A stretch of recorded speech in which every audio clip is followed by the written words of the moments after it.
ইন্নাল হামদুলিল্লাহ আসসালাতু ওয়াসসালামু আলা মান লা নাবিয়্যা বাদা। আসসালামু আলাইকুম ওয়া রাহমাতুল্লাহি ওয়া বারাকাতুহু। আপনারা সকলে কেমন আছেন? আলহামদুলিল্লাহ আপনারা অনেকেই ভালো আছেন। তো আজকের ভিডিওর বিষয় হলো কিভাবে আপনি একজন মানুষের তার জান্নাতে যাওয়ার জন্য একটাই বাধা থাকে। আপনি এমন একটি আমল করেন, আমি আজকে আপনাদের সামনে এমন একটি গুরুত্বপূর্ণ আমল নিয়ে আসব, যে একটি আমল যদি আপনি করতে পারেন, আল্লাহ রাব্বুল আলামিন আপনাকে জান্নাতের মধ্যে নিয়ে দেবেন। আপনার মধ্যে এবং জান্নাতের মধ্যে কেবলমাত্র একটা পার্থক্য থাকবে, যেটা হলো মৌত। অর্থাৎ আপনার মৃত্যুবরণ হবেই, তারপর আপনি জান্নাতে হয়ে যাবেন, আপনার উপর জান্নাত ওয়াজিব হয়ে যাবে। তো সেই ক্ষেত্রে ওই আমলটি আমি আশা করি অনেক ইন্টারেস্টেড আমল, আপনাদের জন্য খুবই গুরুত্বপূর্ণ, আমাদের সকলের জন্য, আমরা যাতে ওই আমলটা করতে পারি। তো আমি আপনাদের সামনে আমলটি আলোচনা করব এই ভিডিওর মাধ্যমে। তো আপনারা যারা আমার এই ভিডিওগুলো আমার ভিডিওটি দেখেছেন, আপনারা সকলকে অসংখ্য ধন্যবাদ। তো আসুন সময় নষ্ট না করে ভিডিওটি শুরু করা যাক। তো ভিডিওটি শুরু করার পূর্বে আপনাদের কাছে ছোট্ট একটা রিকোয়েস্ট, আপনি যদি এখনও ওই চ্যানেলে নতুন কোনো দর্শক হয়ে ভিডিও দেখতেছেন, ওই রকম হয়ে থাকেন, তাহলে অবশ্যই সাবস্ক্রাইব করে আমার সাথে থাকবেন।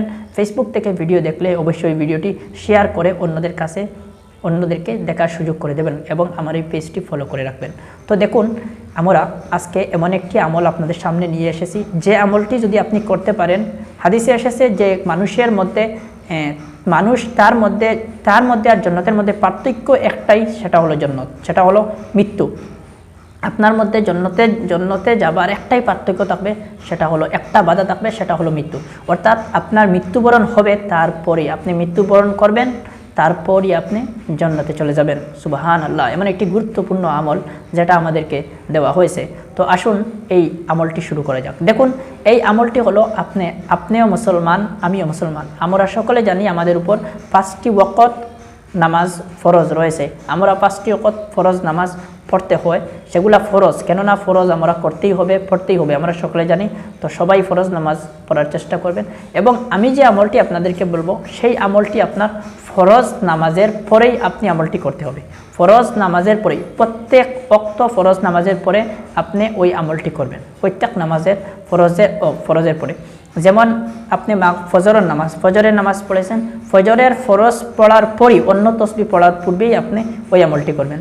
এবং জোহরের ফরজ 4 রাকাত পড়া শেষ হওয়ার পরেই, দোয়া করার পূর্বে আপনি ওই আমলটি করবেন। আসরের ফরজ পড়ার পরেই, অন্য তসবিহ আদায় করার আগে আপনি ওই আমলটি করবেন। মাগরিবের ফরজ পরেই আপনি ওই আমলটি করবেন। এশার ফরজ 4 রাকাত পরেই আপনি এই আমলটি করবেন। 5 ওয়াক্ত আপনি যদি এই আমলটি করতে পারেন, আর আপনার যদি একটা হ্যাবিট বানিয়ে নেন ওই আমলটি, বা লিপিবদ্ধ করে নেন, আপনি ওইটা যদি সব সময় করতে পারেন, 5 ওয়াক্ত নামাজ ফরজ নামাজের পরেই আপনার আমলটি যদি দায়ম হয়ে যায়, আপনি করতে পারেন, ইনশাআল্লাহ আল্লাহ রাব্বুল আলামিন আপনার এবং জান্নাতের মধ্যে একটাই পার্থক্য, আমি মূল থেকে যেটা বলে আসছি, সেটা হলো মৃত্যু।